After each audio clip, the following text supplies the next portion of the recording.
let's say you want to be a whistleblower, you want to say something that's going to get you in trouble at work. So you want to do it anonymously. It's like, well, maybe you're shirking your responsibility. Because maybe you have a responsibility, and I could be persuaded alternatively, but maybe you have a responsibility if you have something to say it in your own voice and to put yourself behind it. And maybe you're taking the easy way out by not doing that. And, I don't want to say that about every single person who posts anonymously, but, tyranny emerges when normal, honest people are now afraid to say what they think. And when the tyranny is complete in a totalitarian state, no one ever says what they think about anything. Everyone lies all the time. And I see part of the pathway to that, the unwillingness of ordinary people to take the consequences of their truthful speech. And I also think that's detrimental to them, because I think that you find the adventure in your life. I think this is certainly true of you. You find the adventure in your life by standing behind your words. Like, that's you, right? Those are your words. If you're telling the truth, that's actually you. And there's going to be consequences. And sometimes they're going to be negative. But do you really think that the consequences of telling the truth in your own voice are negative? You think the world's structured like that? Jesus, that's a dismal view, man. Well, it depends on the amount of autonomy you have. It depends on the amount of resources you have. Yeah. I mean, let's take, for example, nurses.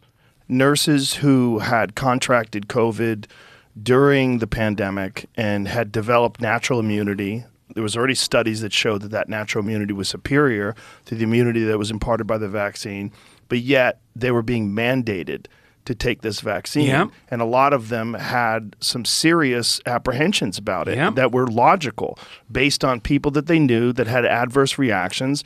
And now we're finding out more and more how common those adverse reactions were.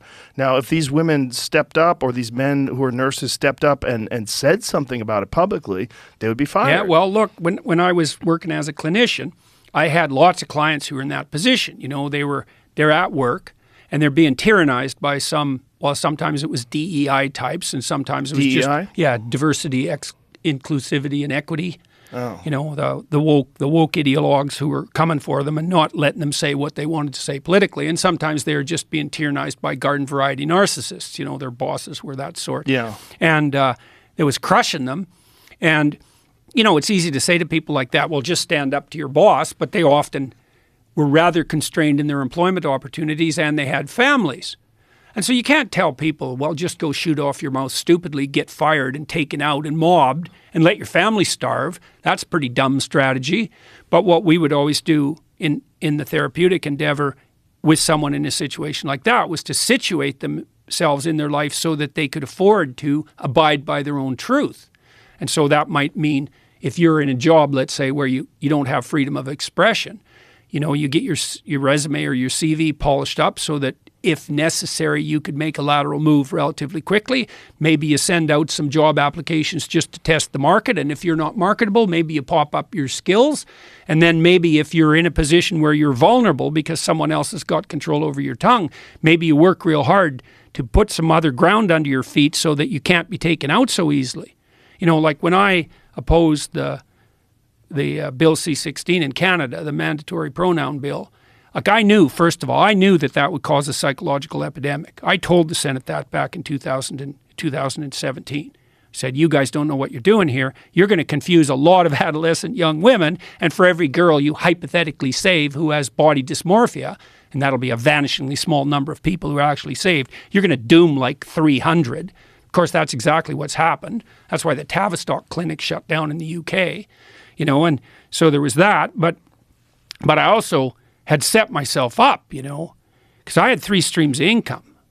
I had my university salary, I had a clinical practice, and I had a business. And that wasn't accidental. I knew from my clinical practice that if you wanted to say what you had to say, you had to put yourself in a position where you couldn't be easily taken out by the mob or the tyrant. And then I would say, well, if you're not in a position where you can afford to say what you have to say, then that's an indication that you haven't positioned yourself optimally existentially. You haven't positioned yourself optimally in life. Your foundation is too weak. And so, maybe it'll take you 3 years to fix that, so that now you've you're grounded firmly so that a casual objection from your boss or even being fired isn't going to take you out. It's not like that's easy. But I mean, abiding by the truth isn't easy. The only thing, but it's a lot more preferable than abiding by falsehood. That's the problem, right? Of course, abiding by the truth isn't easy, obviously. But, you know, what sort of devil do you let into your head if you abide by falsehood? And some of that might be just not saying what you have to say. And that's not just, you know. Mostly we regard sins of commission as more egregious than sins of omission. You know, an outright lie is worse than just failure to say what you know to be the truth. But when enough people are silent about things they know they have something to say about, then you have a tyranny. And so, well, we haven't sorted through all this, you know, very well in our society, but I think it's morally incumbent on all of us to set up our lives so that we can afford to tell the truth. And if you can't, well, then you think, no, you haven't got the hatches battened down, right? The walls of your towers, your fort aren't high enough. You're not properly armed. And you should be, because, you know, the mob's coming for you. And so is the chaos of nature. And you bloody well better be prepared.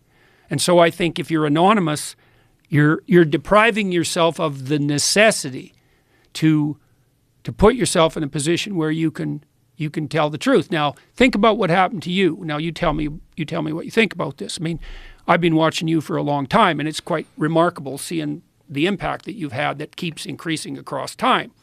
You know, but my experience with you is that, you know, you have your opinions, your perspective, and you'll put them forward. But mostly what you do is you ask people questions that you actually have as questions, right? As far as I can tell, you're mostly trying to figure out what the hell's going on. And so that's honest. And it's honest exposition. It honestly exposes your own ignorance as well. And, you know, you can take the audience along as a consequence of that. And for you, the consequence has been, you know, you've gone from just doing this podcast, sort of a side thing for you, at least when it started, to being, I don't know if there's anybody who has more impact as a single individual on the media environment worldwide than you do. And that's all a consequence of actually truthfully admitting your own ignorance and saying what you had to say. And I know you were set up to do that because you had multiple streams of income, you know, and you couldn't easily be taken out. You'd already accomplished things in a multitude of spheres.